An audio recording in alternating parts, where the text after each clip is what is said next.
Вітаю ўсіх, з вами Зміцер Лукашук, як звычайна абмяркоўваем падзею Беларусі і за яе межамі. Трошку у незвычайны дзень, тым не менш з намі на сувязі наш палітычны аглядальнік, гісторык Александр Фридман. Добрый дзень, спадар Александр. Добрый день, спадар Зміцер, вітаю. Так, шмат вельмі тэм назапасілася, але я хочу, можа быть, пачаць такой трошку гістарычнай узгадкі. Сёння 7 траўня гэта дзень, які лічыцца днём забойства былога міністра унутраных спраў Захаренкі, і гэта дзень, як мне падаецца, які, ну, скажем так, троху даў зразумець, што сябе насамрэч уяўляе Лукашенко і лукашэнкаўскі рэжым. Але вот вельмі шмат гадоў у яму атрымлівалася вельмі добра маскіравацца, ці беларусы не хацелі бачыць сапраўдны твар лукашэнкаўскага рэжыма. Вось як вы, як гісторык, глядзіце на ўсю гэтую сітуацыю? Ну, сапраўды, 7 траўня 99-го года гэта такі пэўны рубікон. То, што было да гэтага, так, збівалі дэпутатаў Верховнага Савета, збівалі ў авальнай зале, потым была вядомая мінская вясна 96-го года, дзе таксама збівалі, і былі палітычныя вязні, палізняволеныя. Так, гэта была гісторыя з Геннадием Карпенком. Вось, а вось у гэтым выпадку гэта было ўжо такое, ну, такі зусім адкрыты сігнал, было выкраданне, чалавек знік, і досыць хутка стала зразумела, які жахлівы лёс напаткаў Юрыя Захаренку. Стала зразумела, чаму менавіта Захаренка. Гэта была сур'ёзная палітычная фігура ў тыя часы, яшчэ акрамя таго з сувязямі ў сілавых органах. То бок сёння рэтраспектыўна, конечно, можна себе задаваць гэтыя пытанні, як бы ішла гісторыя Беларусі, калі б не вось гэтая раптоўная і вельмі цьмяная, незразумелая да сённяшняга дня смерць Геннадия Карпенкі, які жадаў вылучацца на прэзідэнцкіх выбарах. Таксама Захаренка, моцная палітычная фігура з сувязямі у міліцыі і так далей. Потым Віктор Ганчар. То бок гэта ўсё такія фігуры, якія, безумоўна, знікненне і забойства, сёння можна сыходзіць з таго, што яны былі забіты. Іх гэты лёс, ён паўплываў таксама і на лёс Беларусі.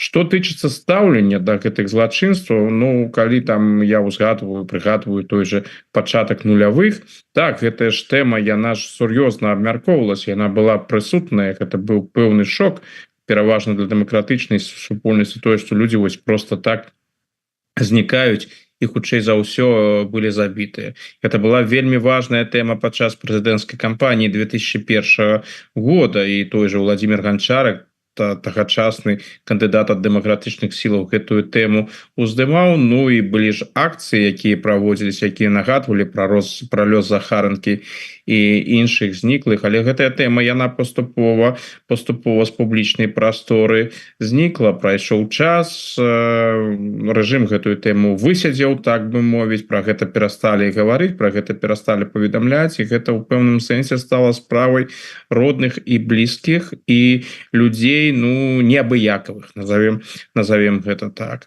А я думаю, што шмат каму з тых беларусаў, якія атрымалі палітычную сацыялізацыю ў нулявыя альбо ў 10-е гады, можа, асабліва і палітыкай не цікавіліся. І, можа, такія фігуры, як Захаренка, Ганчар альбо Карпенка увогуле невядомыя. Тым, хто сачыў за беларускай палітыкай, безумоўна, ўсё зразумела, што тады адбылося. Так што, так, быў пераважны перыяд такой нармалізацыі, я б сказаў, у 10-е гады, калі людзі, асабліва ў другую палавіну 10-х, калі шмат хто, нават з тых, хто адмоўна ставіўся да Лукашэнкі, да яго рэжыма, так бы мовіць, прызвычаіліся, ну і лічылі, што паступова адбываецца такая паступова, і нават гэты рэжым стаў на такі цывілізаваны шлях, і што калі-небудзь гэты перыяд Лукашэнкі, ён скончыцца, і скончыцца адносна мірна і спакойна. Ну, мы ў 20-м годзе ўсё бачылі. У 20-м годзе лукашэнкаўскі рэжым паказаў свой сапраўдны твар.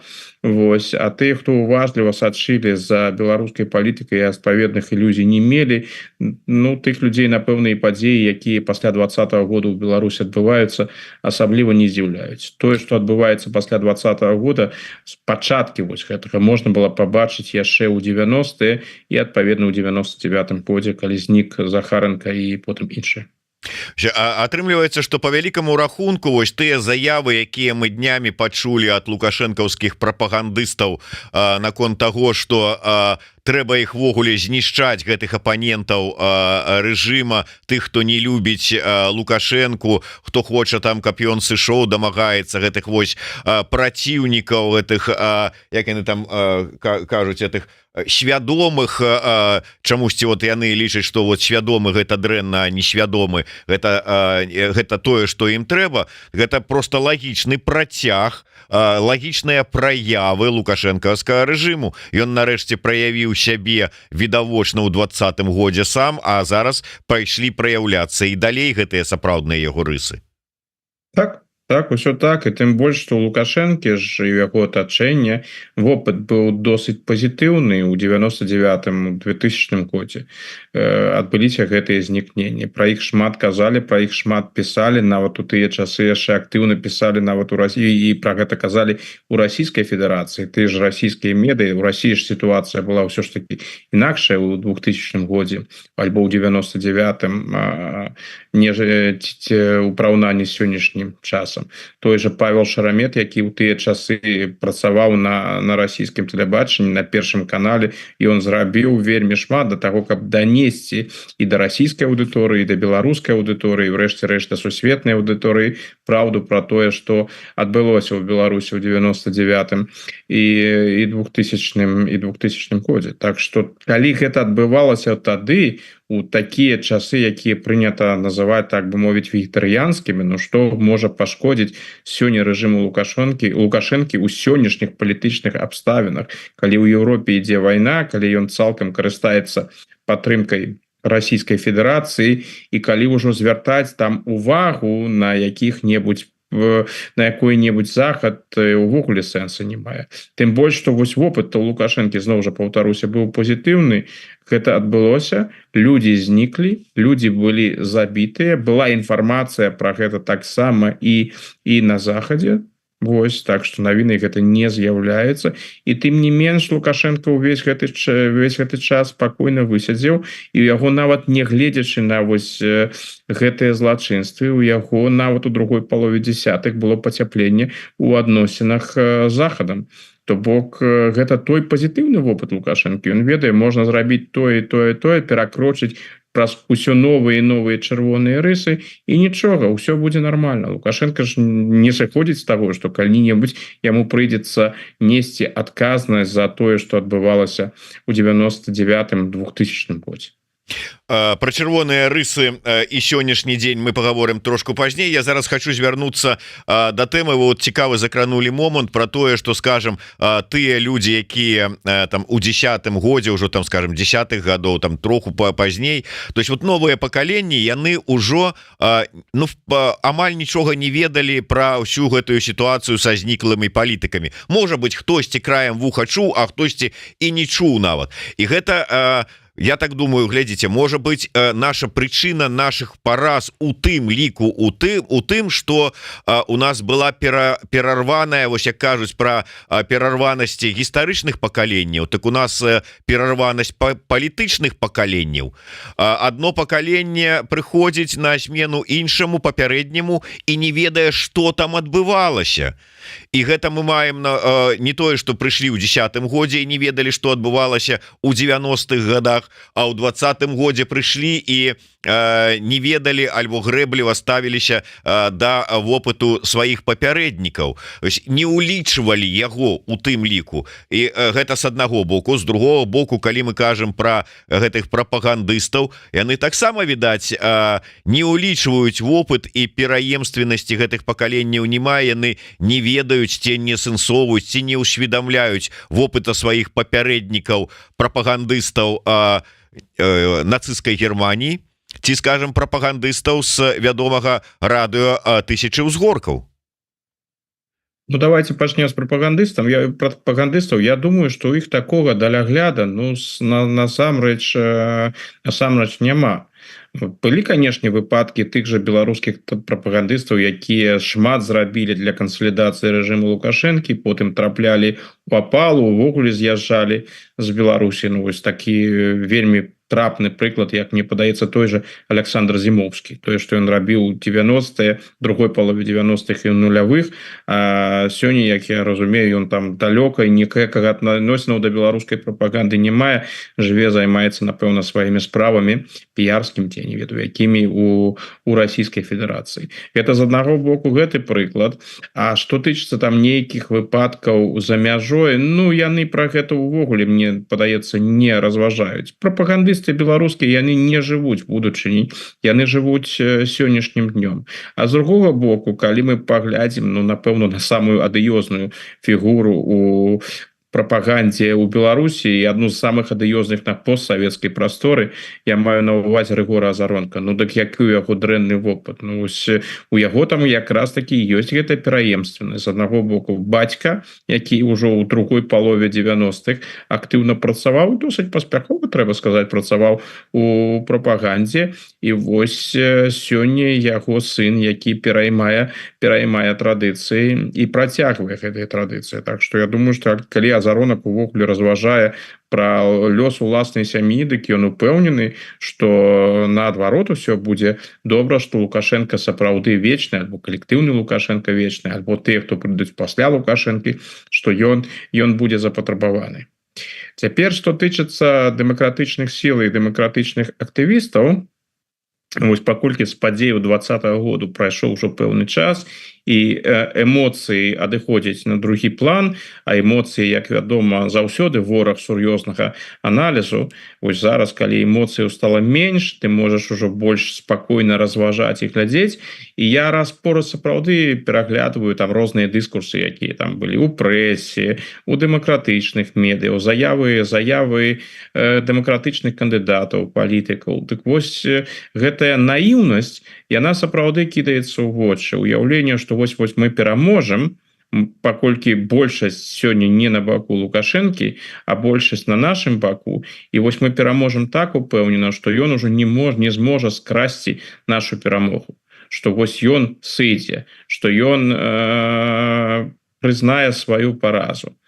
Калі зноў жа разглядаць там палітычную біяграфію Лукашэнкі і на тыя крокі, якія Лукашенко, яшчэ малады і не асабліва вопытны Лукашенко ішоў у 90-е гады і на пачатку нулявых, ну, дык становіцца зразумела, што там добраахвотны сыход Лукашэнкі ці там нейкае бегства Лукашэнкі, гэта было нічым абсалютна неверагодным, і спадзявацца на гэта было досыць наіўна. Лукашенко, калі гаворка ішла пра ўладу, застацца ва ўладзе, ну, дык ён быў гатовы на ўсё, і нават у 99-м годзе. Канешне, тут прамых доказаў на дадзены момант няма, і хутчэй за ўсё яны іх ніколі не будзе, таго, што загады, каб зніклі Захаренка і Ганчар у прыватнасці, што яны былі аддадзены на самым паверсе, што гэта сыходзіла менавіта з Лукашэнкі, ад Лукашэнкі, але такая версія, яна падаецца абсалютна лагічным. Такія падзеі ў Беларусі тагачаснай без згоды Лукашэнкі альбо без адпаведнага загаду Лукашэнкі адбывацца просто не маглі. Так што рашучасці Лукашэнку не займаць. І яго жаданне заставацца ва ўладзе, яно такое моцнае, што яно звычайна куды больш моцнае, чым жаданне тых, хто імкнуўся гэтую ўладу яго перахапіць, прыйсці да ўлады. Вось, дарэчы, пра вопыт, неведанне вопыта папярэднікаў і пра, можа быць, і пра прапаганду ў тым ліку.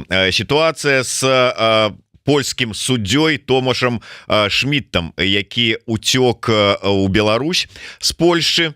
Дзіўны, как бы, на першы погляд падаецца дзіўны напрамак для уцёкаў, але тым не менш, вось і думаеш, а ён з лёса свайго папярэдніка Эміля Чэчкі не ведае? І увогуле прапаганда, як вы лічыце, здолее скарыстацца гэтым падарункам, не ведаю там каго, лёсу, спецслужбаў ці яшчэ каго? Я думаю, што яны скарыстаюцца, сапраўды яны уже пачалі, і гэта была падрыхтаваная аперацыя, у яго цяпер ёсць свой уласны тэлеграм-канал, як вядома, і яго будуць прасоўваць у прапагандзе. Што тычыцца вось параўнання з чэчкам, то мы пакуль дакладна не разумеем усю гэтую гісторыю са Шмітам. І тут я бы усур'ёз разглядаў вось тую гіпотэзу, якую выказаў Дмітрий Гурневич, якая тычыцца таго, што ўсё ж таки гэта розныя кейсы. Чэчка ў пэўным сэнсе гэта падарунак, гэта чалавек з відавочнымі праблемамі, якія і авантурысцкага складу, які паспрабаваў просто знайсці для сябе лепшае утульнае жыццё ў Беларусі. І як гэта ўсё скончылася, як вядома, то бок гэта не было запланаванай па аперацыі нейкай, гэта нейкі там агент, якога они там рыхтавалі, вербавалі. Хутчэй за ўсё просто вось такая выпадковая сітуацыя. Вось чалавек, які вырашыў крута змяніць свой лёс, незадаволены па розным прычынам сваім жыццём, і вось ён выходзіць, робіцца, пераходзіць на беларускі бок, пачынае расказваць розныя фантазіі абсалютна бязглуздыя, вось становіцца на пэўны час зоркай беларускай дзяржаўнай прапаганды, потым цікавасць да яго прападае, ўсё скончылася вельмі трагічна. Можа калісьці мы даведаемся, што там было насамрэч, ці гэта быў суіцыд альбо чэчку дапамаглі. Вось пытанне застаецца адкрыла, а можа і не даведаемся ніколі. Што тычыцца суддзі Томаша Шміта, то тут пакуль інфармацыі не вельмі шмат. Вось спадар Гурневич сыходзіць з таго, што гэта быў чалавек, якога быў доступ да розных таямніцаў, і які, магчыма, пэўны час, працяглы час быў агентам і беларускіх спецслужбаў, а магчыма і расійскіх спецслужбаў. То бок у выпадку Шміта мы можам мець справу не проста з нейкім там авантурыстам альбо чалавекам, там не ведаю, з псіхалагічнымі праблемамі, які просто вырашыў крута змяніць сваё жыццё. Магчыма, мы маем справу з эвакуацыяй агентаў, якога ўзніклі праблемы і якога тэрмінова прыйшлося з Польшчы адклікаць, бо калі б там, не ведаю, там распачалася нейкая справа супраць яго, альбо яго арыштавалі б, то ён бы мог паведаміць інфармацыю досыць непрыемную для Москвы і для Мінску. Магчыма, што гэта ўсё было так. Так што паглядзім насамрэч, кім з'яўляецца гэты суддзя Шміт. Тое, што яго будуць выкарыстоўваць у прапагандзе, ён будзе рабіць антыамерыканскія заявы, тут жа відавочна, ён перабудаваўся вельмі хутка, хутчэй за ўсё яму дапамаглі. Тое, што ён зараз прасоўвае, гэта менавіта тыя наратывы, якія сёння патрэбны Александру Лукашенку. То вось ён перабяжаў менавіта таму, што амерыканцы, Лукашенко ж ўсё завязана на амерыканцаў. Для яго там Польшча, гэта марыянеткавая дзяржава, якая цалкам знаходзіцца пад кантролем Злучаных Штатаў. Што вось Шміт перайшоў на беларускі бок, бо там ён не мог больш цярпець, як амерыканцы імкнуцца кінуць Польшчу у новую сусветную вайну. То бок абсалютныя наратывы Лукашэнкі. Паглядзім, ці гэта будзе ён выкарыстоўвацца для гэтых мэтаў яшчэ пэўны час у прапагандзе, а потым знікне з яе, як гэта было з чэчкам, альбо яны там падрыхтавалі нешта больш сур'ёзнае і, магчыма, атрымаюць сапраўды праз Шміта для сябе каштоўную інфармацыю, альбо ўжо атрымалі гэтую інфармацыю і проста сапраўды эвакуявалі свайго агента, якога маглі вось у любы момант раскрыць. Ведаеце, я просто паглядзеў апошнюю інфармацыю наконт гэтага суддзі, і як это не дзіўна, ён меў вельмі такі сур'ёзны па польскіх мерках заробак, але нягледзячы на гэта, у яго не было ніякай маёмасці, ніякіх зберажэнняў, затое былі крэдыты, і ён быў вымушаны плаціць вялікія сумы па гэтых крэдытах.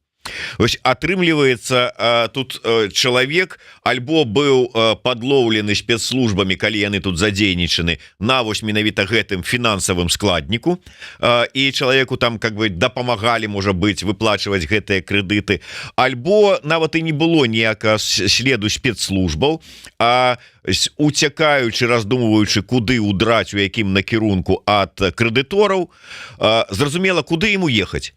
У любую краіну Еўросаюза, у ЗША, у Канаду, дык крэдыторы яго і там знойдуць. Это ўсё адзіная сістэма. А ў Беларусі яго не знойдуць по еўрапейскія крэдыторы. Яны яго не дастануць. Можа быць, сыходзячы з гэтага і быў выбраны накірунак. А тут ужо как бы і падарунак лёсу для прапаганды і спецслужбаў. У гэтым сэнсе так, я думаю, што Шміт для сябе забяспечыць на пэўны час такое досыць бесклапотнае жыццё ў Беларусі. Ён будзе запатрабаваны. Яго будуць выкарыстоўваць как пацвярджаць афіцыйныя наратывы і ў адносінах да Злучаных Штатаў, і ў адносінах да Польшчы, і зразумела там знойдуць яму працу, то бок на пэўны час ён сапраўды ім будзе цікавы. Пытанне, што будзе далей. Ну і, дарэчы, вельмі цікавае пытанне, магчымая сувязь з Расійскай Федэрацыяй. У Расійскай Федэрацыі як бы яе на дадзены момант у гульні няма. У гульні ёсць толькі лукашэнкаўская Беларусь. Ну і, дарэчы, калі параўноўваць усю гэтую гісторыю з Чэчкам, ну гэта такі, канешне, рэмейк Чэчкі, але ўсё ж таки на раскрутку Чэчкі былі кінуты куды большыя прапагандысцкія сродкі. То бок мне, вось уласна кажучы, падавалася, што такая падзея, як са Шмітам, ну, напэўна, павінна была стаць падзеі нумар 1 без усякіх пытанняў на розных прапагандысцкіх ресурсах. Не, яна, конечно, прысутнічае, але такой галоўнай тэмай яна не з'яўляецца. Яны куды больш займаюцца зараз 9 траўня і тэмай перамогі. Дарэчы, перамогі ў вайне. Дарэчы, тое, што вось менавіта зараз ён прыбыў, і яны пэўны час вось яго не паказвалі, правяралі, гэта гаворыць пра тое, што можа і ніякі гэтым чалавек насамрэч не агент, а што просто яны правяралі, хто гэта і як, каб пачаць гэтую гульню. Бо прэс-канферэнцыя была толькі учора, вось, а ён ужо да гэтага некалькі дзён у Беларусі быў. Хаця з другога боку былі выходныя, хто яго там ведае. Можа быць, яны там спакойна, павольна гэта рабілі. То бок, пакуль казаць пра гэтую гісторыю шмат што не скажаш. Ну, вельмі фрагментарная ёсць інфармацыя. Паглядзім, як яны будуць гэта далей разгортваць.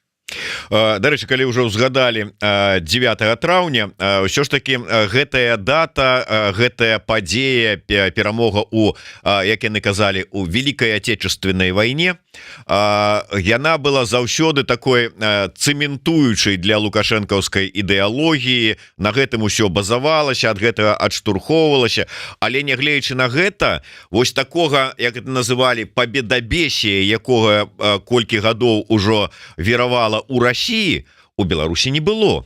Але такое адчуванне, што пачынаецца і ў Беларусі вось гэта ўжо вар'яцтва.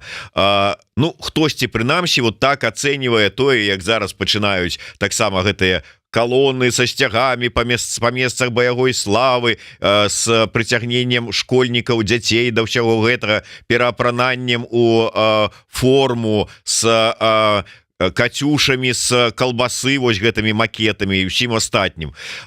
Як вы лічыце, гэта сапраўды вось ідзе ў гэтым жа зараз накірунку, гэта победабесія і ў Беларусі накрутка ідзе, ці ўсё ж таки, нягледзячы на тое, што адзін народ, у акопах адных гнілі разам, але, скажем, бессмертны полк так да гэтага часу афіцыйна і не зарэгістраваны, і нібыта афіцыйна дазволу там не даецца на маршы. Ці ўсё ж таки гэта яшчэ не тое? Ну, гэта ідзе ў тым накірунку. Калі паглядзець да 20-го году, канешне, тэма перамогі яна заўсёды прысутнічала, і гэта была ключавая гістарычная тэма, і перамога, і вайна. Гэта былі ключавыя гістарычныя тэмы ў беларускай культуры памяці часоў Лукашэнкі, але прапагандысцкае значэнне яно было куды меншае. Гэтая тэма для Лукашэнкі не была такой важнай да 20-го году. Пасля 20-го году сітуацыя кардынальна змянілася.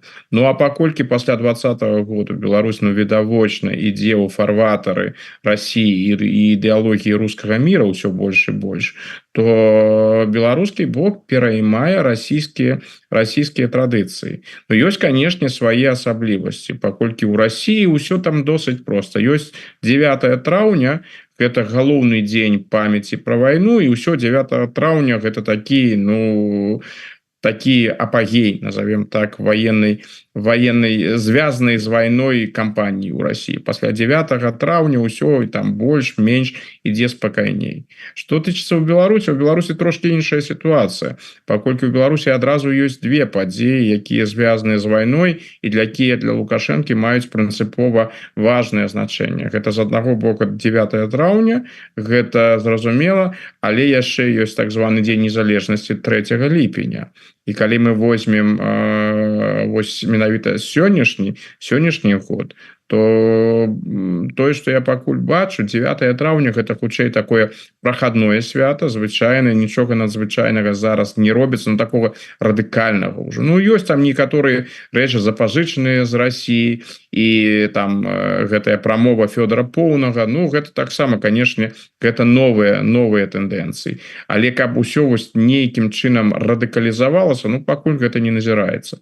Іншая справа, што 3 ліпеня ў гэтым годзе, гэта 80годдзе вызвалення Беларусі, і таму гэта будзе адзначацца на зусім іншым узроўні. Так што я думаю, што апагей беларускага пабедабесія ён яшчэ наперадзе, і гэта будзе у ліпені, гэта будзе 3 ліпеня.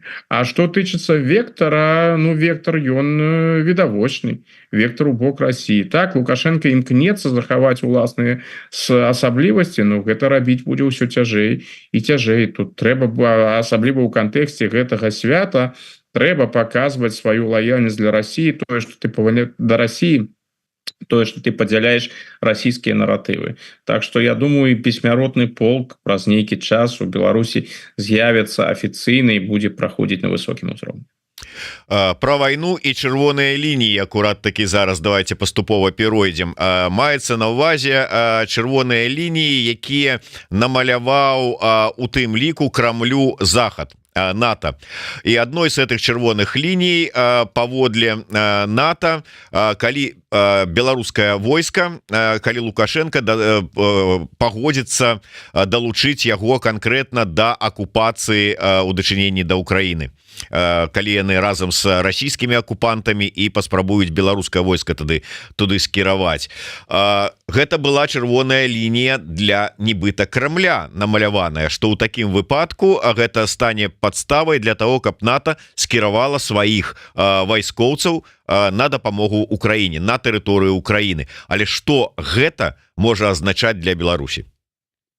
Ну, я б там сказал, там обидве чырвоныя лінії з Беларусю связаны. Першая напрамую, бо гаворка ідзе альбо з новай агрэсіі з тэрыторыі Беларусі супраць Украіны. Но я думаю, што ў гэтым выпадку гэта не будзе толькі расійская агрэсія, гэта будзе сумесная акцыя. У 22-м годзе Лукашенко не пайшоў, можа, ці прымушалі яго, ці не, гэта іншае пытанне. Але так ці інакш беларускі бок зрабіў усё, што Расіі было належна, але сумеснай акцыі не адбылося.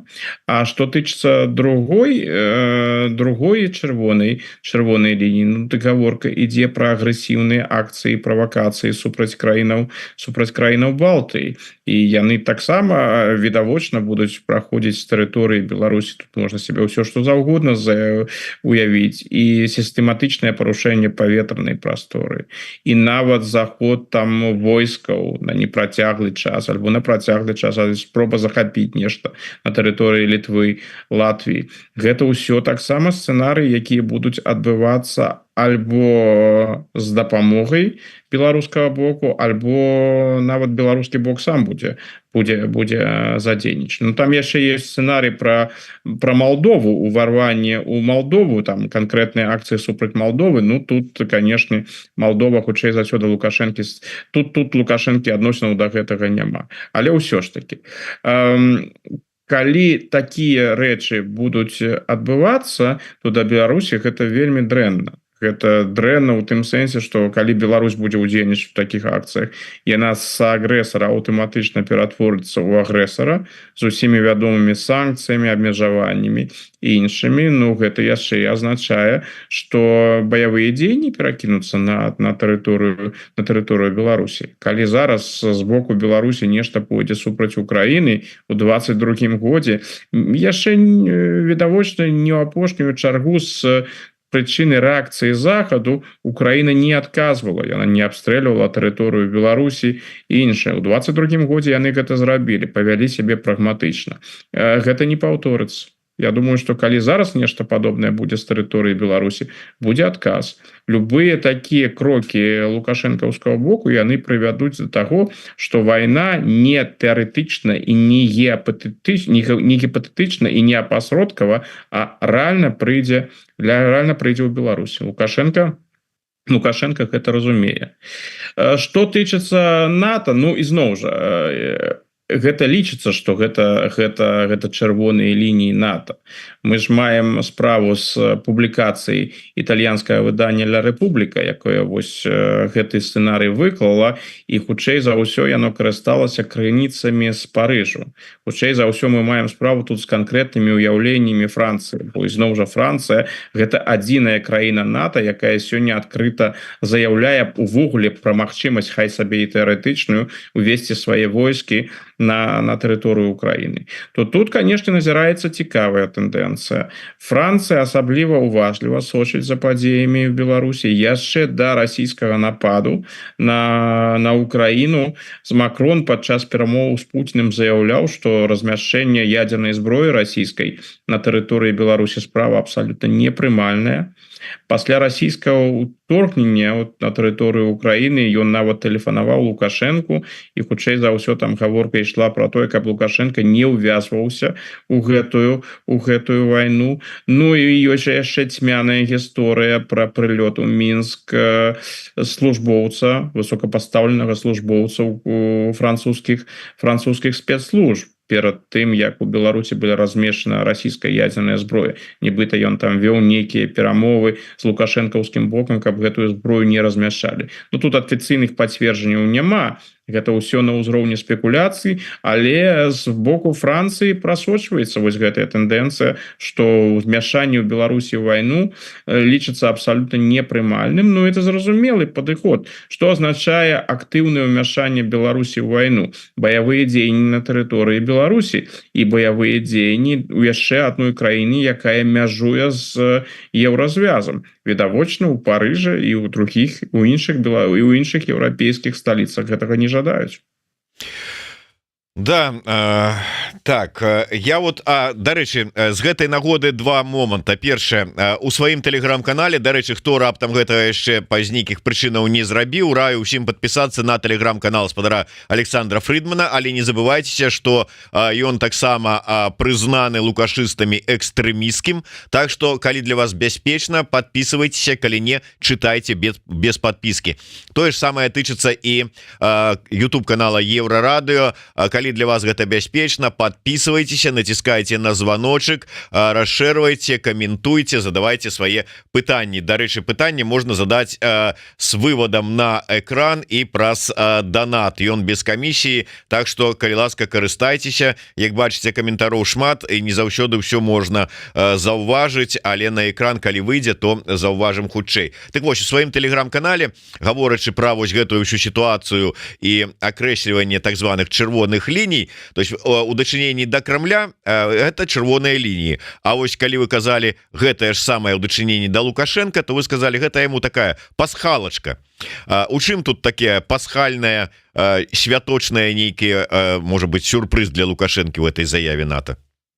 Ну, гэта ж выдатны сцэнарый менавіта для Лукашэнкі. Я просто здзіўлены, шчыра здзіўлены, што беларуская дзяржаўная прапаганда гэты сцэнарый не выкарыстоўвае.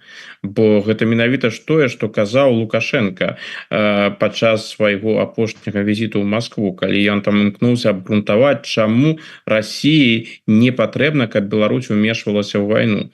Ну вось яно і тлумачэнне, калі Беларусь умяшаецца нейкім чынам у вайну, тады на тэрыторыю Украіны могуць уведзены быць замежныя войскі. Чтоб там Россия не казала, пра што яны, як яны там падкрэсліваюць, што яны там усіх знішчаць, што яны ўсіх заб'юць, што яны будуць біць, ну, гэта словы. Я думаю, што яны вельмі доўга будуць разважаць перад тым, каб зрабіць нешта супраць вайскоўцаў, якія прадстаўляюць ядерную дзяржаву. Будь то Франция, альбо Великобритания, альбо Злучаныя Штаты, калі калісьці там будуць знаходзіцца і амерыканскія вайскоўцы. То бок, канешне, гэта пагаршэнне сітуацыі для России, гэта абмяжоўвае Россию, бо Россия на дадзены момант, прынамсі, у сусветнай вайне, паўнавартаснай сусветнай вайне, у вайне з НАТО не зацікаўлена. А Лукашенко зможа ў сваю чаргу патлумачыць: ну вось глядзіце, мы падтрымліваем Россию усім, што ёсць. А вось ведаеце, бачыце, якія гэтыя натаўцы. Яны для сябе вырашылі: мы такая важная краіна, што калі ўжо мы ўмяшаемся і мы там будзем у гэтай вайне, ну яны прыйдуць на тэрыторыю Украіны і будуць там змагацца. Вам гэта трэба, расіяне? Не, вам гэта не трэба. То бок гэта дае Лукашенку і ягоным прапагандыстам дадатковы аргумент. Таму сапраўды вельмі цікава, чаму яны за гэта не ухапіліся, бо гэты ж артыкул, ён вельмі прыязны для Беларусі. У тым сэнсе, там яшчэ раз падкрэсліваецца вага Беларусі. Ну давайте паглядзім на гэта вось з гэтага, уласна кажучы, пункту гледжання. НАТО ставіць сваёй умовай ваенную прысутнасць ва ўкраіне тым, што могуць адбыцца непасрэдныя падзеі, звязаныя з Беларусю. Ці ўваходжанне Беларусі актыўнае ў вайну, альбо нейкія дзеянні з тэрыторыі Беларусі. Ну гэта яшчэ раз падкрэслівае вагу Беларусі. Так што дзіўнавата, чаму прапагандысты за гэта не схапіліся. Ну, напэўна, не было сігналу ад самога Лукашэнкі. Дарэчы, прынамсі ад Великай Брытаніі прагучала пра тое, што яны не супраць таго, каб зброя, якая перадаецца Великабрытаніяй Украіне, выкарыстоўвалася па вайсковым аб'ектам на тэрыторыі Украіны. Дакладней, там было сказано па тых аб'ектах, якія палічаць патрэбным. У адказ чарговы ядзерны шантаж. Нешта ўзровень гэтага шантажу змяніўся ці не? Прынцыпова ён не змяніўся. Як бы яны ж выкарыстоўваюць ядзерны шантаж з самага пачатку вайны. Гэтым разам ён адкрыты. То бок яны пачынаюць гэтыя вучэнні, яны пра іх заяўляюць. Ну заявілі, ну прынамсі іншага ад іх і не чакалі тое, што яны будуць гэтай ядзернай мускулатурай, так бы мовіць, гуляцца і яе паказваць. Вось. Іншая, канешне, справа была б, калі б гэта там нейкія замежныя спецслужбы высветлілі, што яны патаемна нешта такое зрабілі. Ну тады можна было лічыць, што яны рыхтуюць там нейкі сапраўды ядзерны удар. Пакуль гэта так не выглядае. Ну а ўвесь кантэкст ён досыць смешны, бо нічога такога надзвычайнага не адбылося. Ну гэтая размова пра тое, што можна накіраваць французскія войскі ва Ўкраіну, гэта ўжо некалькі месяцаў ідзе гэтая гаворка. І Макрон, ну ён чалавек разумны, ён бачыць, што расійскі бок вельмі нервова назірае за гэтым. Таму яго свая стратэгія. Ён гэта паўтарае, але няма ніякай канкрэтыкі. І вельмі асцярожна, але паўтарае, ён закідуе. Бачыць, што яны там нервуюцца. У Францыі ўвогуле такая пазіцыя, яна туды крок. І гэта, мне падаецца, стратэгія, каб яны ў Расіі не зразумелі, што насамрэч там адбываецца, каб там стварыць у Крамлі, ну, такое хваляванне нервовае, што вось мы іх крокі не пралічваем. Вось паглядзіце, з аднаго боку Макрон працягвае казаць пра тое, што мы можам размясціць там на тэрыторыі Украіны, калі гэта спатрэбіцца, можам размясціць там свае войскі. Адначасова Францыя, адзіная з буйных еўрапейскіх краінаў, адзіная з буйных заходніх краінаў, накіроўвае свайго еўрапейскіх, я не памятаю, шчыра кажучы, ці накіруюць амерыканцы свайго амбасадара, ці накіравалі ўжо на інаўгурацыю Пуціна. А вось Францыя гэта зрабіла. З аднаго боку ты гаворыш пра тое, што мы туды гатовыя ўвесці войскі, а з другога боку ты дасылаеш свайго амбасадара на інаўгурацыю. То бок вельмі супярэчлівыя крокі і Москве якая звычайна вось менавіта глядзіць на падзеі альбо чорная альбо белая не асабліва зразумелыя. Вось так что падсумоўваючы нічога новага не адбылося прынцыпова новага. Ну напэўна адзіны момант два моманты якія можна падкрэсліць упершыню сапраўды збыліся перасцярогі заходніх аглядальнікаў якія звычайна перад 9 траўня прадказваюць абвастрэнне ў расійскага боку. У 22 годзе гаворка ішла што вось ён аб'явіць вайну Путін мае на ўвазе вайну Украіне альбо НАТО. У 23 годзе ну больш асцярожна былі ну прынамсі аб'явіць вайну Украіне і што нічога не было ні ў 22 ні 23 годзе ніякіх абвастрэнняў. Ну зараз вось яны гэтыя манёўры вучэнні зробяць но ў прынцыпе нічога такога якасна новага то ў прынцыпе-то не адбываецца. Ну і яшчэ адзін момант які б я ўсё ж таки адзначыў ён звязаны з актуальным візітам Сі Цзіньпіна у Европу і менавіта яго перамовы ў Парыжы. Там перамовы якія Сі Цзіньпін будзе праводзіць у Будапешце і Белградзе яны Маскву-то абсалютна асабліва не цікавяць. Галоўныя перамовы былі ў Парыжы з Макронам і Урсулай фон дер Ляйен. І вось тут Москва ну заўсёды боится что вось Китай пачне адыдзе ад Москвы на дыстанцыю будзе менш дапамогі кітайскай альбо там Китай далучыцца да нейкіх заходніх мірных ініцыятываў. І вось мне падаецца ў гэтым кантэксце тое што яны зрабілі менавіта падчас візіту Сі Цзіньпіна гэта такі сігнал і можа не ў апошнюю чаргу менавіта для кітайскага боку што вось і глядзіце вы тут нават і не спрабуйце нас неяк у нейкі накірунак павярнуць у сувязі з гэтай вайной. Гэта пытанне для нас прынцыповае вырашанае мы ідзем до конца і гатовыя калі што нават ужыць ядерную зброю. Бо тут жа ёсць вельмі важны момант звязаны з ядерным пытаннем. Гэта ўся ядерная рыторыка яна кітайцам вельмі моцна не падабаецца. І яна супярэчыць кітайскай традыцыі абыходжанню з ядернай зброі. Кітайскія кіраўнікі не пагражаюць ядернай зброі. Наадварот, кітайскі бок падкрэслівае, мы вялікая дзяржава, дамінантная дзяржава, ядерная дзяржава, але адказная дзяржава. А вось гэты увесь ядерны шантаж, усе гэтыя спекуляцыі на гэты конт, хто каго знішчыць, вось тое, што там тыя ж расійскія палітычныя аглядальнікі ў двукосці абмяркоўваюць апошнія дні, як яны будуць кідаць ужываць ядерную зброю супраць Великабрытаніі і іншае, ну гэта абсалютна безадказная гісторыя, кітайцы такім не займаюцца. Так што Кітай атрымаў яшчэ адно ўяўленне про свайго саюзніка расійскага. Ну наколькі я чытаў, Кітай нібыта паабяцаў не пастаўляць зброю ў Расіі нават тавары другаснага прымянення. Сапраўды так не вот што піша мировая сусветная прэса. Ну былі заявы про тое што нібыта такія абяцанні былі зроблены, но тут трэба падыходзіць да іх вельмі асцярожна, бо афіцыйная пазіцыя Китая мы гэтага не рабілі і раней. А па тых дадзеных якія публікавалі там тыя ж New-York Times альбо Financial Times Китай гэта сапраўды рабіў. Ну тое што абяцанні робяцца гэта ўсё добра, галоўнае каб гэта не разыходзілася са справамі. Мы ж ведаем наколькі Расійская Федэрацыя сёння залежная ад Китая і наколькі важна для Расіі кітайская дапамога. Калі б гэтай дапамогі было б мінімальнай, калі б Кітай сапраўды прытрымліваўся гэтай лініі, ну сітуацыя для Расіі пагоршылася. Будзем глядзець, як Кітай будзе паводзіць сябе ў далейшым. Той факт, што вот я, дарэчы, зараз пра ну не пра самога Шольца, а пра яго заяву. І тут не пра таўрусы. Мы з вами не вайсковыя аналітыкі, абмяркоўваць не будзем, але ведаеце, я тут днямі прачытаў такі аналіз аднаго украінскага ваеннага эксперта, які кажа, што у прынцыпе для мяне не вельмі зразумелыя вось гэтыя танцы з бубнамі вакол таўрусаў і яго паставак, таму што яны вельмі спецыялізаваныя ракеты.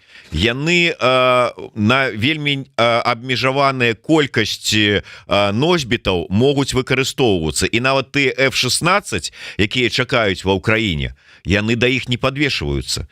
там трэба добра мадэрнізаваць той же самы F-16 на вялікую суму грошай, каб да яго подвесіць той же самы Таурус. То есть навошта яны патрэбныя Украіне ў дадзены момант, асабліва з улікам того, что тыя ж самыя брытанскія ракеты не асабліва адрозніваюцца ад того ж самага, незразумела. Але пакінем гэтую тэму экспертам вайсковым. Я пра іншае. Па словах Шольца, у Еўрасаюзе дамовіліся выкарыстоўваць 90% доходаў ад замарожаных актываў Расіі на вайсковыя патрэбы Украіны. А паводле падлікаў, каля 70% усіх расійскіх актываў, якія сканцэнтраваныя на захадзе, знаходзяцца у цэнтральным дэпазітарыі каштоўных папер там у адпаведным у Бельгіі. І размова ідзе пра каштоўныя паперы на суму эквівалентную там прыблізна 190 мільярдаў еўра. Атрымліваецца, што былі ж вот спрэчкі там пра немагчымасць, там пра вот неадпаведнасць законаў, там ці яшчэ што выкарыстанне гэтых грошай пераадолелі. Зараз ужо гэтыя расійскія грошы пойдуць на карысць Украіне. Ну, яно не зусім, гэта ж не тое, што гэтыя грошы будуць перададзены. Гаворка ідзе пра тыя грошы, якія зарабляюцца на расійскіх грошах, то бок доходы з расійскіх грошаў.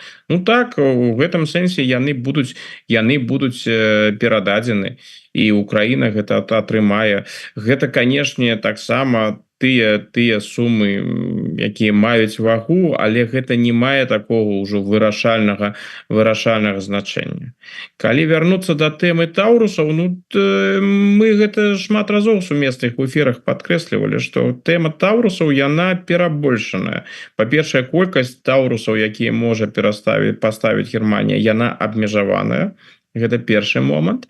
А другое, канешне, гэтыя Таурусы яны не з'яўляюцца панацэяй, але ўсё ж таки пэўных крокаў, пэўных поспехаў з дапамогай Таурусаў можна дасягнуць, бо тая ж іх дальнасць яна перасягае брытанскія і французскія ракеты. То бок гэта, канешне, узмацніла Украіну і дала Украіне новыя магчымасці. Але гэта не тое, што дазволіла там Украіне ўсё ў адзін момант выйграць гэтую вайну. Так што пытанне яно перабольшана ў знешнепалітычным сэнсе, яно перабольшана ў нямецкім унутрыпалітычным сэнсе. Ну, нічога надзвычайнага гэтым няма. Такіх перабольшаных пытанняў тут іх хапае, тым больш што Таурусы гэта такое добрае пытанне, за якое хапаюцца людзі з рознымі меркаваннямі, каб давесці свае пазіцыі. Я б хацеў яшчэ звярнуцца да тэмы беларускай, да Алейніка, так званага міністра замежных справаў, але ў звязку таксама з Украінай, з Еўропай і з тымі мірнымі перамовамі, якія запланаваныя правесці ў Швейцарыі.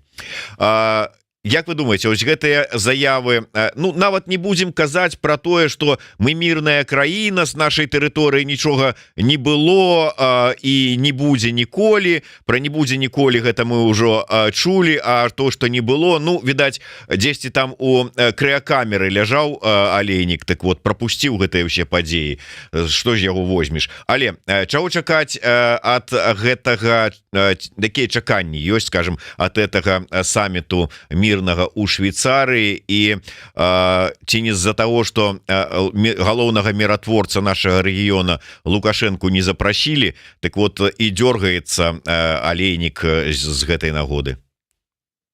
Ну, прынамсі, я думаю, што для Алейніка ёсць адзін добры момант, што не толькі не запрасілі Беларусь, але не запрасілі ў Расію.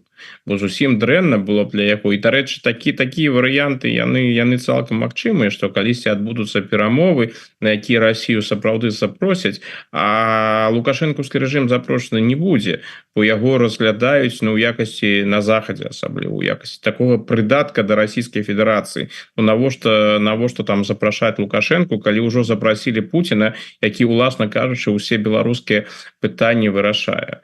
Вось гэта такая прыкладна, як мне падаецца, заходняя логіка.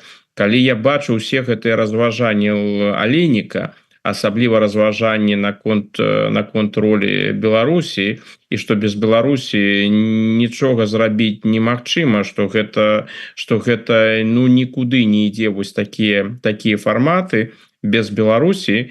Вось мне кожны раз мне прыгадваюцца вось гэтыя знакамітыя дыскусіі паміж Панікоўскім і Балаганавым у тым накірунку, а ты хто такой?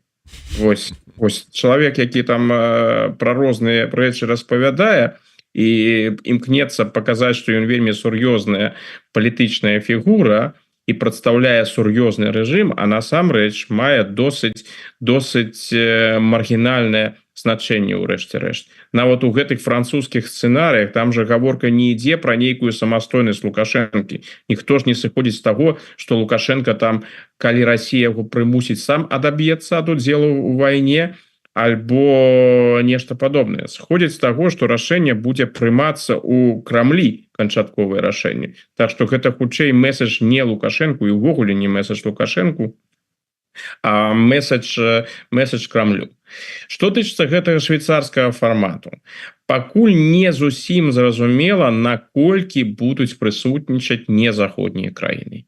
Калі гэта ўсё скончыцца перамовамі паміж канферэнцыяй паміж заходнімі краінамі, якія так усе стаяць на баку Украіны, некаторыя пастаўляюць зброю, іншыя не пастаўляюць зброю, але краіны з акрэсленай праўукраінскай пазіцыі. Калі гэта будзе вось такі междусабойчык, так бы мовіць, ну тады сур'ёзнага плёну ад гэтай канферэнцыі не будзе. Там будзе фактычна паўторана ўсё тое, што ўжо было вядома. Зусім іншая, канешне, справа, калі будуць прысутнічаць незаходнія краіны, і пытанне тут, у якой якасці яны будуць прысутнічаць і як яны будуць сябе паводзіць. Я маю на ўвазе такія краіны, як Індыя, пераважна, Кітай, безумоўна. Макрон ізноў жа спрабаваў Сі Цзіньпіна скланіць да ўдзелу ў гэтай канферэнцыі.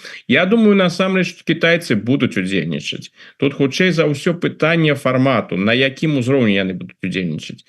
Ну тое, што Сі Цзіньпін сам прыедзе, ну гэта неверагодна, гэтага не будзе.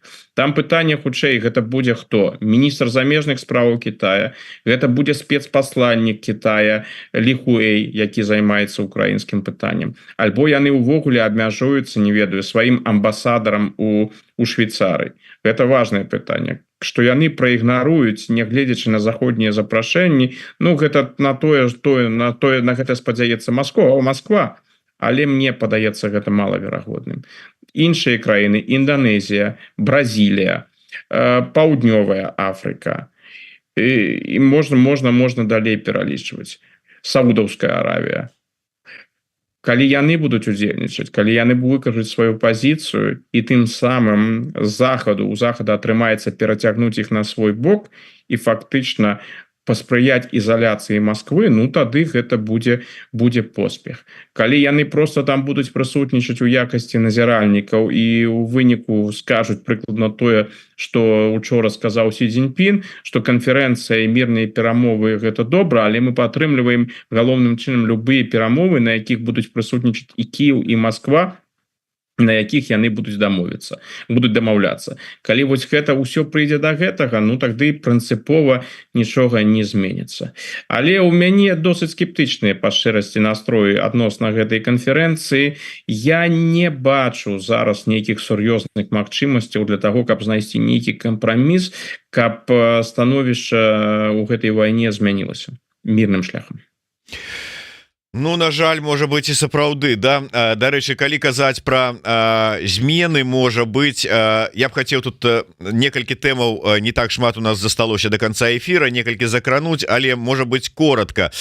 Шмат было размоваў пра візіт Ціхановскай на Мальту, дзе яна шмат сустрэчаў правяла і з прэзідэнткай краіны, і з міністрам замежных спраў, асабліва з улікам таго, што там Мальта у гэтым годзе там старшынствуе у розных структурах, пра супольныя крокі ў межах там АБСЕ, Рады Еўропы, ААН казалі. Але на фоне гэтага адбылося і падпісанне дамовы з Еўрапарламентам. Як вы ацэньваеце значнасць, незначнасць гэтага падпісання? Ну, гэта еўрапейскае прызнанне, гэта канешне, сімвалічнага пункту гледжання гэта важный крок. Это показвае, что гэта еўрапейскі капітал у Ціхановскай по-ранейшаму існуе, что захад Еўропа яе падтрымлівае, разглядае яе як лідера дэмакратычных сілаў. Таму, канешне, з гэтага пункта гледжання гэта важно і для Ціхановскай у сэнсе працяга яе дзейнасці, важно з пункту гледжання, што беларускае пытанне застаецца у фокусе. Гэта ўсё добра. Ну а што тычыцца, калі мы гэта разглядаем з перспектываў нейкага уплыву на тэрыторыю на падзею у самой Беларусі, унутры Беларусі, ну так прыходзіцца канстатаваць, што асаблівага ўплыву тут не будзе. Давайте зараз вернемся, мы гэтую тэму трошку пазней абмяркуем больш падрабязна з прадстаўніком па замежных справах аб'яднанага пераходнага кабінета Валерыем Кавалеўскім. А я б хацеў пераскочыць разам з вами у Москву, дзе сёння адбывалася так званая інаўгурацыя Пуціна, на якой Лукашенко не прысутнічаў, але там вельмі шмат гасцей, прысутных, пампезна, все справы такія. Ввогуле гэта нешта мяняе для Пуціна ці не мяняе? Ввогуле, што, як вы ацэньваеце, варта звяртаць на гэтую інаўгурацыю нейкую увагу? Не, думаю, не, такая абсолютно церемониальная справа. Вось тое, что я там некалькі роликаў паглядзеў, якія там былі, ну все абсолютно спокойно выглядае. Для Путина не новая ситуация, нейкай узнёсласці там няма. Ну все ж таки у Путина там такі твар, что ён мало звычайно что выражае. Але ізноў жа, дарэчы, як вы думаете, які з трох Пуцінавых быў на інаўгурацыі? Я думаю, что напэўна былі ўсе на ўсялякі выпадак, калі там што адбудзецца. Але нічога такога надзвычайнага там не было. Ну гэта ж вядома, што яшчэ да гэтых расійскіх выбараў было абсалютна вядома, у якім накірунку гэта будзе разгортвацца. Ну зараз чакаюць там нейкіх новых крокаў, што там, магчыма, будзе новы ўрад, што там будуць сур'ёзныя перамены у гэтым урадзе. Не думаю, што там будзе нешта сур'ёзнае. Там курс і вектор развіцця ён вырашаны, і ў гэтым напрамку яно і пойдзе. Вось. Так што нічога, я па шчырасці нічога не чакаю ад гэтага, я асабліва нічога добрага не чакаю, бо мы ж бачым, як гэта ў Расіі развіваецца, як гэта мяняецца. Кожны Пуцін, які прыходзіць, гэта горшы Пуцін. Тая палітыка, якая праводзіцца у знешнепалітычным накірунку, ва ўнутранапалітычным накірунку, закручванне гаек у самой Расіі, пераслед дэмакратычных актывістаў, пераслед прэсы. Гэта ж усё толькі пагаршаецца. Адкуль можа сітуацыя палепшыцца? Хутчэй за ўсё мы у наступныя гады будзем мець справу з найгоршым Пуціним за ўсю гісторыю пуцінізму ў Расіі. Ну да, відаць, новы Пуцін, якога дасталі з халадзільніка, да, там нейкі сапраўды адмарожаны.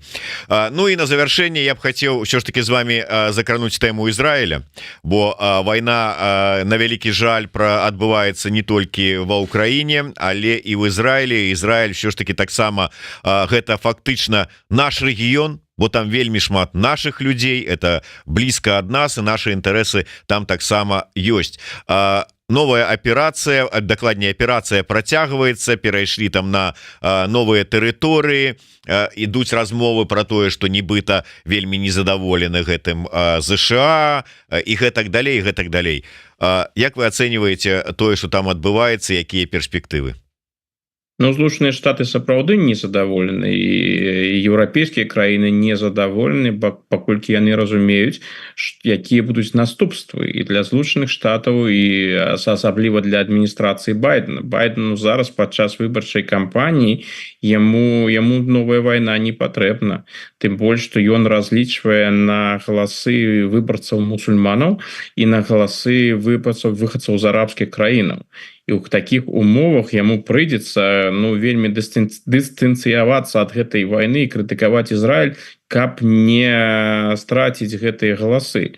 З другога боку, Трамп будзе імкнуцца атрымаць падтрымку яўрэйскіх выбарцаў з таго пункту гледжання, што ён падтрымлівае Ізраіль, падтрымлівае Ізраіль безумоўна і цалкам стаіць на ізраільскім баку, ну не ў апошнюю чаргу, бо разлічвае на выбарцаў яўрэйскага паходжання. Вось, так што ў Злучаных Штатах гэта яшчэ і унутрапалітычная тэма.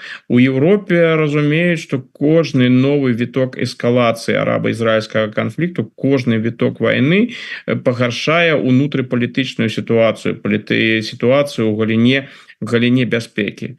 Вось. А паколькі тая аперацыя, якую зараз распачаў Ізраіль, гэта, напэўна, будзе галоўная, моцная і вельмі жорсткая аперацыя са значнымі ахвярамі, вось у гэтых умовах, канешне, гэта паўплывае на агульны фон і на настроі людзей у Еўропе. Ну, тут, уласна кажучы, тут логіка ізраільская, яна вельмі проста. У Ізраіля іншых магчымасцяў-то і няма. Бо калі Ізраіль гэтую аперацыю не скончыць і пакіне Рафах у тым стане, у якім он ёсць, ну, мэты ўсёй ваеннай аперацыі з разгромам Хамасу яны выкананы не будуць. То бок дылема Ізраіля, яна вельмі складаная. Там дакладна разумеюць, што аперацыя ў Рафахе, яна прывядзе да значных ахвяраў, і гэта будзе выкарыстана, тым ліку будзе выкарыстана супраць Ізраіля. З іншага боку, калі гэтую аперацыю, нягледзячы на сусветны друк, не праводзіць, ну дык не будуць выкананы задачы, і гэта яшчэ раз прадэманструе слабасць дзяржавы Ізраіля. На Блізкім Усходзе ты не можаш себе дазволіць быць слабым. Там опцый у цябе не шмат. Альбо ты пераможца і ты б'еш, альбо ты атрымаў паразу і б'юць цябе. Так што ў дадзеным выпадку пакуль нельга, мне падаецца, казаць пра тое, што пачалася вось вялікая аперацыя, яна ідзе, але гэта яшчэ і ціск на Хамас, каб Хамас у рэшце рэшт пагадзіўся на вызваленне закладнікаў. Но цалкам магчыма, што аперацыя будзе праводзіцца да канца, што яна ўжо не спыніцца, ну і тады нас чакае вельмі сур'ёзная эскалацыя з вялікімі ахвярамі. Дарэчы, коротко, можа быть, мяне просто попросили ваше меркаванне узнать. Лукашенко 8 там 9 будзе у Москве, безумоўно, там парад, победобесие, все этыя справы, а 200 там можа быть мех прэзідэнцкай бульбы, но чарговаму Путину, каб, можа быть, там 10 там рассадзіў у сябе, але там будзе пасяджэнне ЕАЭС, там что-то там вот с этим звязана, ну і ўвогуле нейкія там перамовы з Путиным і гэтак далей. Чего вы чакаеце і ад гэтых пасяджэння звязанага з ЕАЭС і перамоваў, можа быть, сапраўды будзе размова пра далучэнне у больш там шырокім маштабе Беларусі да вот акупацыі расійскай Украіны? Думаю, што не. Я думаю, што ўсе гэтыя перамовы, якія яны там будуць заўтра праводзіць, яны прымеркаваны да 9. Просто 9 гэта менавіта такі дзень, 9 траўня, калі Расія жадае прадэманстраваць былое савецкае адзінства. Калі Расія жадае себе прадэманстраваць нашчадкам пераможцаў, савецкіх пераможцаў у Другой сусветнай вайны. І Пуціну трэба паказваць, што ён аб'ядноўвае усю савецкую прастору. Таму і такія мерапрыемствы яны звычайна прымеркаваныя вось да 9. Это ж не ў першы раз такое праводзіцца. Мэта, каб падштурхнуць тых, хто добраахвотна не жадае прыехаць у Москву на гэтыя ўсе святкаванні, каб яны ўсё ж таки прыехалі. Ну, гэтым разам у іх не асабліва атрымалася, бо таго ж Пашыняна не будзе, Аліў, які стаў значным сябрам Крымля за апошні час, таксама, наколькі я разумею, 9 прысутнічаць не будзе. Так што гэтыя перамовы, якія яны там будуць праводзіць, яны будуць насіць хутчэй такі фармальны характар. Што тычыцца Лукашэнкі і вайны, ну, канешне, з ім гэтая тэма будзе абмяркоўвацца. Путін відавочна заўсёды абмяркоўвае з ім гэтую тэму. Магчыма, толькі пра гэта яны і размаўляюць. І тут могуць быць сур'ёзныя і важныя перамовы, таму што Расія, ну, прынамсі, па паведамленню розных выведак, рыхтуе вялікую военную аперацыю напрыканцы месяца, на пачатку наступнага месяца. І тут неабходна будзе каардынаваць пазіцыі з Лукашэнкам, бо ізноў жа гэты сцэнарый, што нейкім чынам трэба адцягнуць украінскія войскі, каб прымусіць іх заставацца на ўсялякі выпадак на мяжы з Беларусю, гэты фактор прысутнічае. Так што магчыма Лукашенко і атрымае там нейкую не інфармацыю, хутчэй нейкія пажаданні выкажа яму расійскі бок пра тое, як яму трэба паводзіць сябе у гэтым месяцы і ў наступным месяцы. Як шмат у нас каментатараў, якія расказваюць про тое, як яшчэ у 2014 годзе, оказывается, ЗША уцягнула у вайну ва Украіне мальчыка ў трусіках Владимира Путина, відаць, санкцыі працуюць, запасы галаперидола на расійскіх абшарах как-то вот пазменшыліся, праблемы ёсць з пастаўкамі. В прынцыпе, я так думаю, гэта і лукашэнкаўскіх прапагандыстаў тычыцца. Але на завяршэнне скандал с немецким политиком с АДФ, альтернатива для Германии, и причем с Лукашенком звязаны. Чему менавіта зараз? Что это такое? С чым звязана? Ну, маецца на ўвазе дэпутат саксонскага лантагу, які працуе на сельскагаспадарчым рынку Беларусі і даўно працуе. Ну, звязана гэта з тым, што у Саксоніі будуць зямельныя выбары у верасні. І таму гэта першае, а па-другое, у самой Германії ўжо і ва ўсёй Еўропе ідзе прадвыбарчая кампанія ў еўрапейскі парламент. І ў такіх умовах, канешне, выкарыстоўваюцца розныя тэхналогіі, у тым ліку супраць альтэрнатывы для Германії. І апошнім часам з'явілася шэраг розных публікацый і пра сувязі з Расійскай Федэрацыяй, і пра сувязі там просто розныя кітайскія агенты, шпіёны, якія былі ў розных асяродках альтэрнатывы для Германії. Ну, зараз справа дайшла і да дэпутата з Саксоніі, тым больш, што ён сваіх адносінаў з лукашэнкаўскім рэжымам асабліва і не хаваў. Так, ён не паведамляў, што ён працуе на беларускім рынку, што ў яго ў Беларусі сваё прадпрыемства, але ён і раней выказваўся прыязна пра Лукашэнку. Ён адзначаў, што ў 2020 годзе нічога такога там надзвычайнага ён не пабачыў, калі ў Беларусь прыязджаў. Ну, тое, што такія публікацыі з'явіліся, ну, гэта сведчыць перш за ўсё пра імідж рэжыма Лукашэнкі, што выглядае гэта зусім дрэнна, зусім кепска. Таму з такім рэжымам супрацоўнічаць гэта справа вельмі дрэнная. Вось глядзіце, вось тэнар публікацыі, ён прыкладна ж такі. Глядзіце, з кім яны супрацоўнічаюць. Яны нават не толькі з Кітаем і Расіяй супрацоўнічаюць, яны нават супрацоўнічаюць вось такой маргінальнай дыктатурай, як лукашэнкаўская дыктатура. Паглядзім, што будзе з гэтым дэпутатам, ці патрапіць ён у спіс альтэрнатывы для Германії, альбо на гэтым яго палітычная кар'ера будзе скончана. Ну, так ці інакш, гэта свайго кшталту вайна кампраматаў. Дзякуй вялікі.